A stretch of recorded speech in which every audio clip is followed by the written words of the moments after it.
Buenos días, mi nombre es Patricia Bou, soy residente de primer año del Servicio de Urgencias y Medicina Intensiva de la Universidad Autónoma de Barcelona, bajo la supervisión del Dr. Luis Bosch y el Dr. Carlos Torrente. Durante esta hora os voy a hablar un poquito de las alteraciones de la glucemia en el paciente crítico. Y en primer lugar quería agradecer a Vets and Clinics by Advance por invitarme a formar parte de esta charla. Comentaremos un poquito la determinación de la glucemia en los pacientes en medicina veterinaria, cómo lo hacemos y lo que sabemos hasta la actualidad. Hablaremos también de las alteraciones, las principales alteraciones que se producen en estos pacientes, hipoglucemia, sus causas, patologías, consecuencias y su tratamiento, así como hiperglucemia, sus causas, patologías, consecuencias y tratamiento. Finalmente, terminaremos esta charla hablando de unas conclusiones finales y, por lo tanto, un breve resumen de lo que podemos sacar de ella.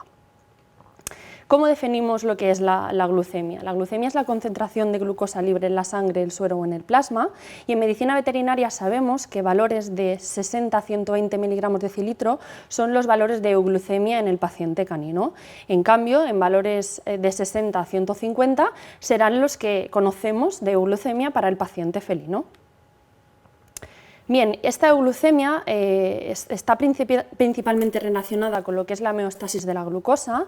De ella dependen tres principales rutas: la ruta de la absorción y la digestión de los ácidos grasos, los hidratos de carbono, la ruta de la gluconeogénesis o la síntesis de glucosa por otras rutas, lactato o piruvato, y finalmente por la glucogenólisis, ¿no? Esta disolución de glucógeno de tejido adiposo, músculo, hígado, etc.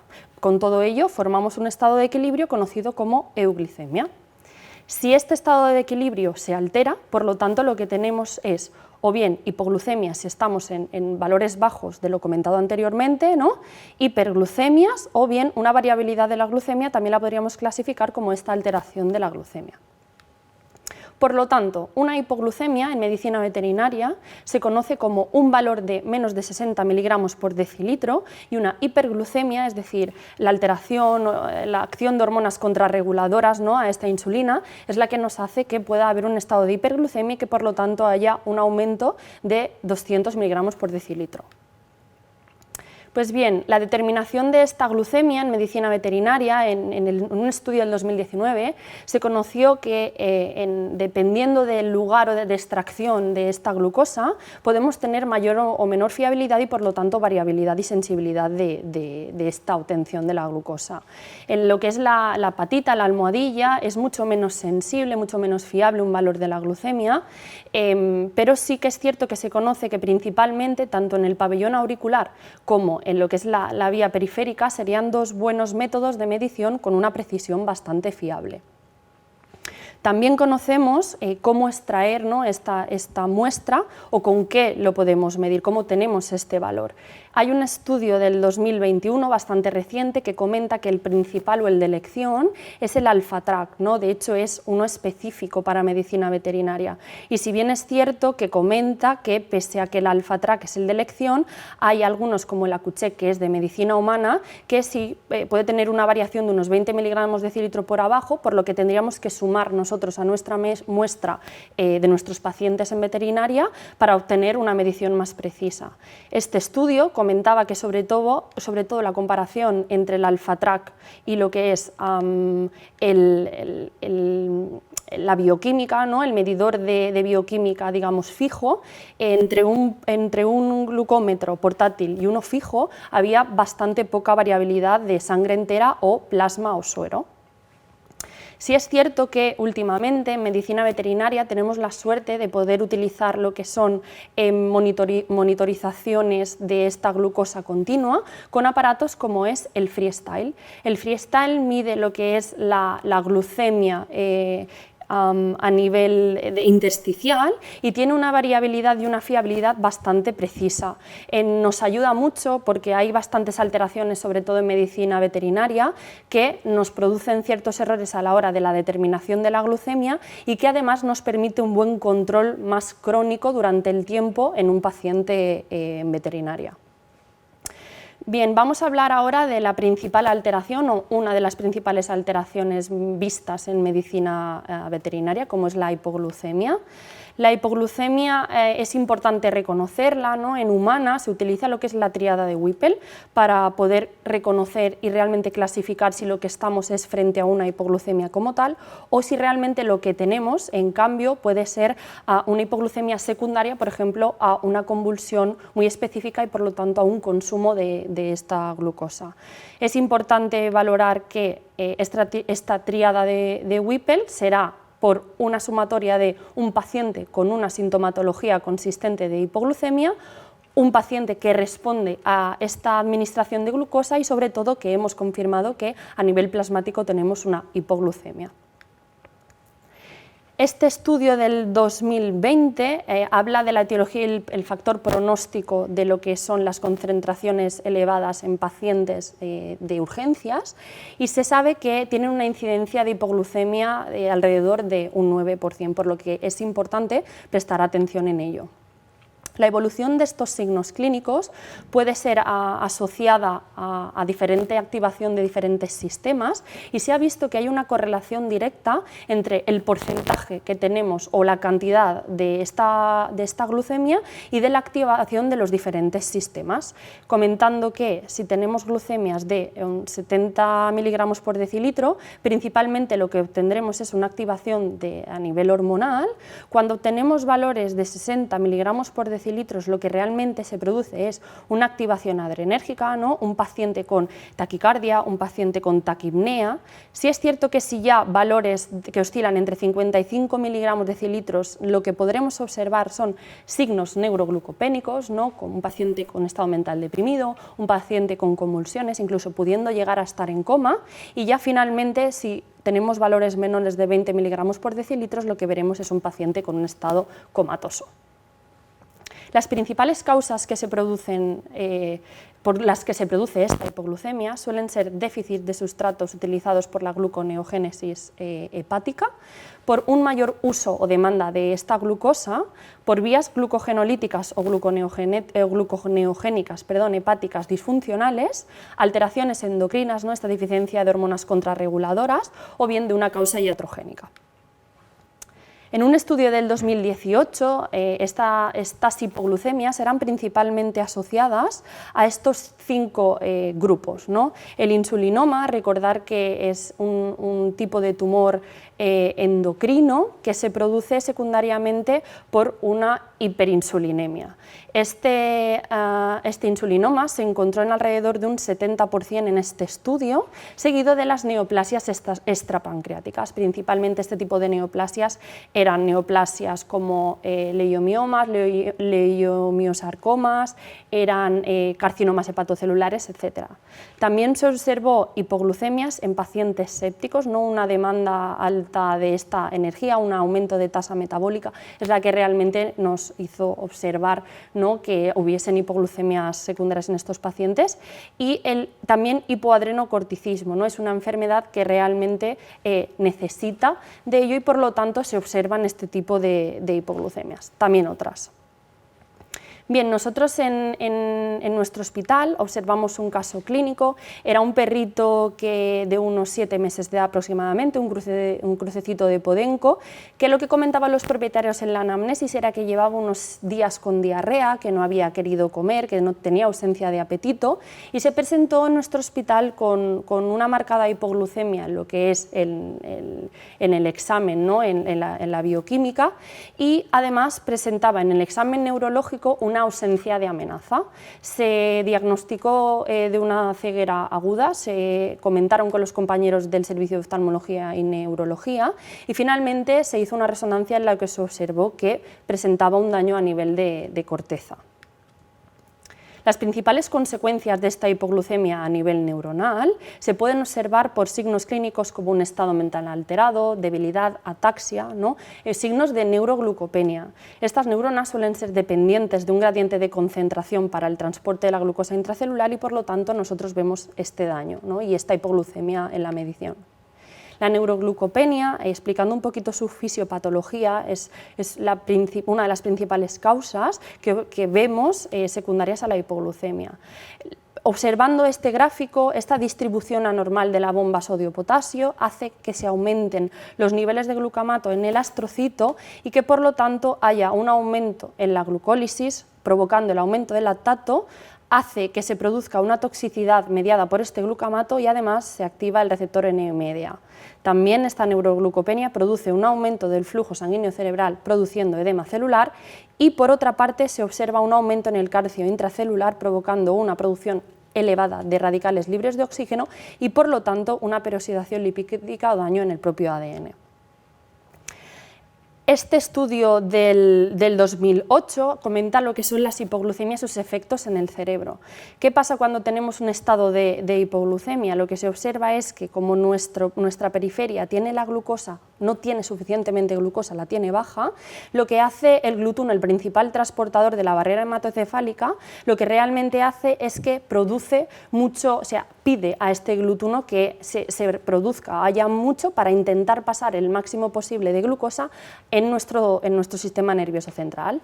Esta glucosa se va para ayudar al astrocito y a la neurona y por lo tanto hará que también este GLUT3 aumente en cantidad. Además de estas consecuencias a nivel neuronal, también podemos ver consecuencias a nivel cardiovascular. Estos signos que podemos observar pueden ser arritmias, alargamientos de onda QT o bradicardias. Esto principalmente es consecuencia de una respuesta adrenérgica por nuestro sistema o a una hipocalemia secundaria, produciéndose también una respuesta inflamatoria o un daño endotelial provocando, por lo tanto, alteración a nivel cardiovascular. El principal tratamiento de lo que es la hipoglucemia, por lo tanto, se basará en 3 puntos: dextrosa principalmente, glucagón y finalmente lo que son los corticosteroides. La dextrosa es lo primero en lo que recurrimos cuando tenemos una hipoglucemia. Solemos administrar un bolo de 0,5 a 1 mililitros por kilo diluido y es cierto que si persiste esta hipoglucemia, puede que necesitemos de una infusión continua de dextrosa. Recordar que si utilizamos infusiones continuas de dextrosa no deberíamos sobrepasar el 5% de suplementación en un catéter periférico, ya que podría producir un daño a nivel osmolar, por lo que o bien necesitaríamos un catéter central o bien necesitaríamos más vías periféricas. Es cierto que si existe una alta sospecha de un insulinoma tendríamos que tener cuidado con esta administración de un bolo rápido de dextrosa, ya que hay una hiperinsulinemia y por lo tanto necesitaríamos una infusión continua de dextrosa. No obstante, un tratamiento de elección para estos insulinomas puede ser el glucagón. Se da en hipoglucemias refractarias, que no responden a estos bolos de glucemia, y se administra en bolos de 50 nanogramos por kilo, también seguido de una infusión continua. Aquí os he puesto principalmente las 4 causas que tratamos con el glucagón. Pueden ser por sobredosis de insulinas, pacientes diabéticos que han estado con una sobredosificación, para neoplasias extrapancreáticas, como comentábamos antes, para insulinomas o bien para otras, por ejemplo, intoxicaciones, como pueden ser pacientes que vienen con xilitol y por lo tanto con hipoglucemias.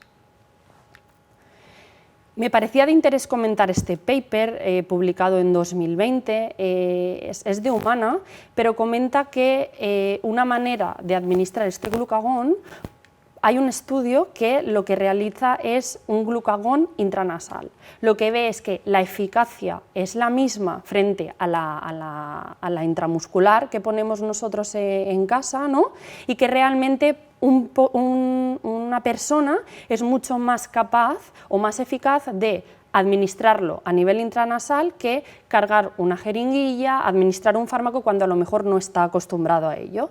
Entonces quizá sería interesante poder realmente valorar de tener esto en nuestras clínicas habituales y por lo tanto no tener ese miedo de utilizar un fármaco que utilizamos poco y que es una manera bastante fácil de administrar.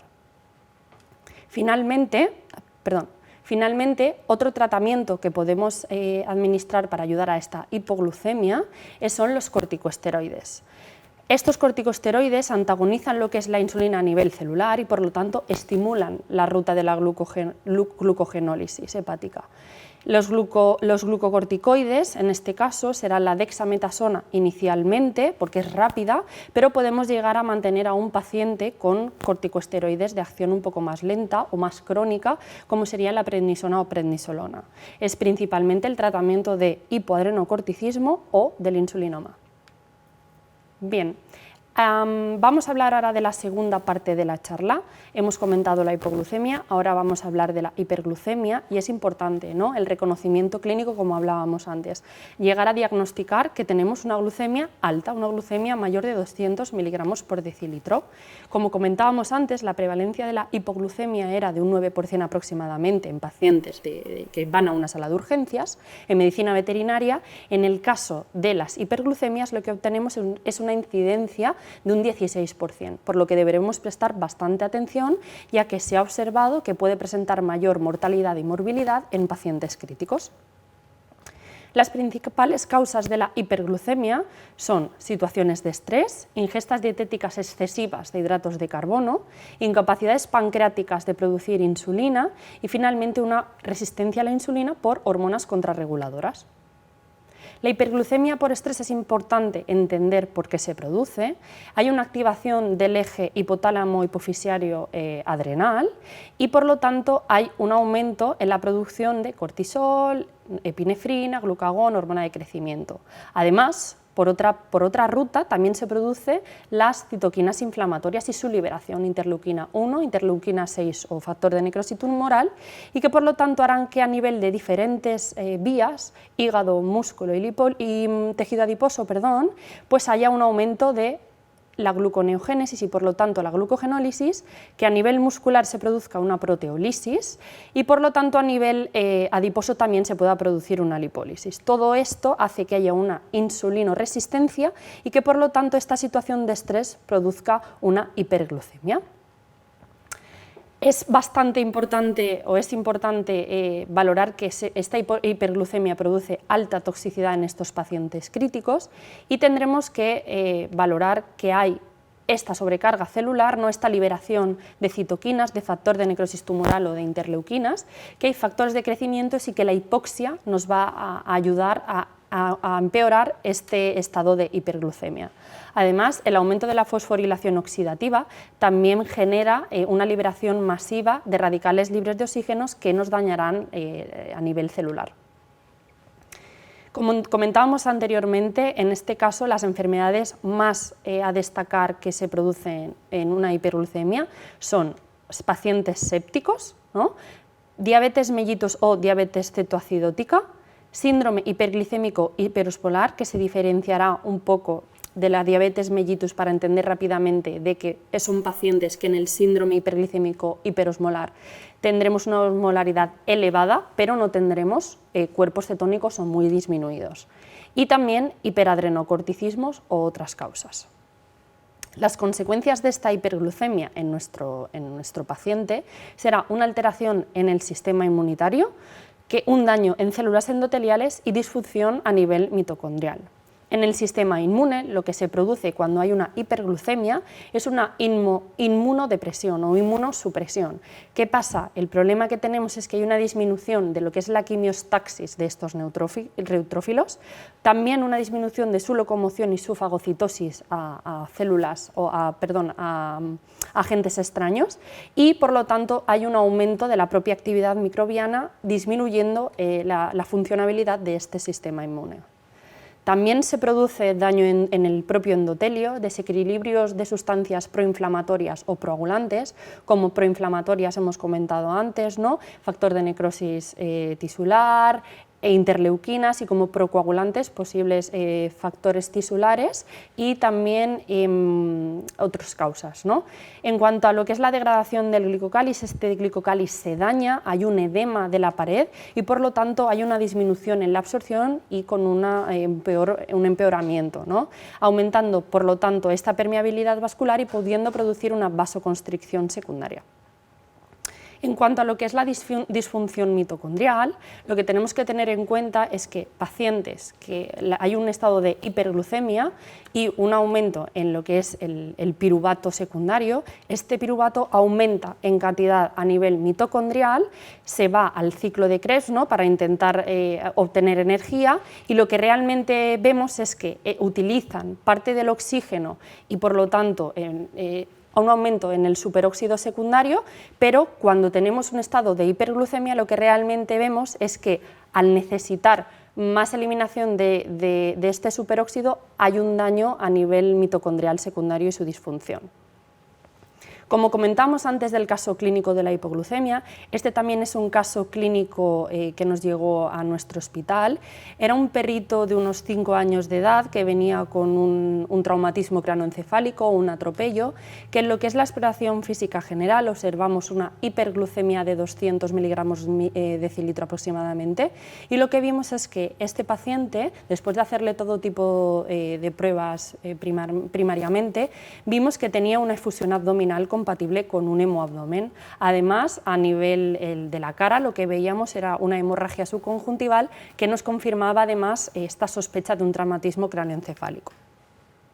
Este traumatismo craneoencefálico se daña secundariamente cuando hay un estado de hiperglucemia en el paciente. Esta hiperglucemia principalmente se produce por una respuesta al estrés, por una respuesta inflamatoria, por presencia de diabetes mellitus o disfunción pituitaria hipotalámica o por otros factores. Este estado de hiperglucemia es el que va a ir correlacionado con el traumatismo craneoencefálico y que actualmente sabemos que tiene un peor factor pronóstico. Comentando un poquito para finalizar la charla su tratamiento de esta hiperglucemia, además de que la insulina nos ayuda a bajar esta glucemia en nuestro paciente, previene también complicaciones en pacientes críticos, ¿no? Mejora la dislipemia, los efectos anabólicos y efectos antiinflamatorios, previniendo este daño que comentábamos anteriormente endotelial y por lo tanto de hipercoagulación. Justo el año pasado salió la Surviving Sepsis Campaign del 2021 y lo que comentaba sobre todo era que el inicio rápido de terapias de insulina con hiperglucemias persistentes tenían mejor factor pronóstico y una menor mortalidad cuando manteníamos a un paciente en un objetivos de glucemias de 140 o 180. Es cierto que sería interesante poder valorar estos valores en veterinaria para poder enfrentarnos a ellos. Recordando brevemente la insulinoterapia que utilizamos en medicina veterinaria, tenemos dos tipos, la insulina regular o la insulina rápida, ¿no?, en la que necesitamos en un paciente bajar esta glucemia de manera aguda, y tenemos desde la intramuscular, que está seguida de dosis iniciales de 0,2 unidades kilos aproximadamente a 0,1 más tarde, y infusiones continuas, ¿no?, que es las que utilizamos nosotros para estos pacientes críticos y para un mejor control. También insulinas de mantenimiento, en las que podemos observar en este artículo o en los propios guidelines de diabetes de veterinaria, y tenemos que tener en cuenta que un 70% de estos pacientes críticos o que vienen a la sala de urgencias superan la emergencia. Finalmente, quería poner este artículo, acaba de salir este mes, habla de la relación entre el rango de referencia o la euglucemia en pacientes diabéticos frente a los no diabéticos y su mortalidad de los pacientes críticos. Y lo que se ha visto, o el resumen de este artículo, es que realmente en pacientes no diabéticos, si los mantenemos en un estado de euglicemia, es decir, ni hipo ni hiperglucemia, tienen una menor mortalidad y por lo tanto un factor pronóstico positivo. Es cierto que este paper no comenta nada a nivel o sea, no saca una conclusión, perdón, a nivel de los diabéticos, pero sería interesante seguir indagando en ello. Entonces, ¿qué tenemos que sacar de esta charla? ¿Cuáles son los 3 principales puntos que podemos sacar como conclusión?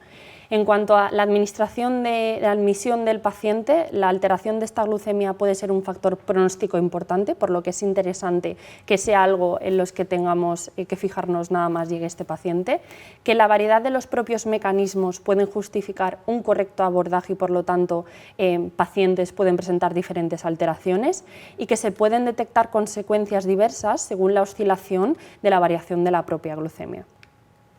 Espero que os haya gustado, que hayáis sacado conclusiones y muchas gracias por vuestra atención.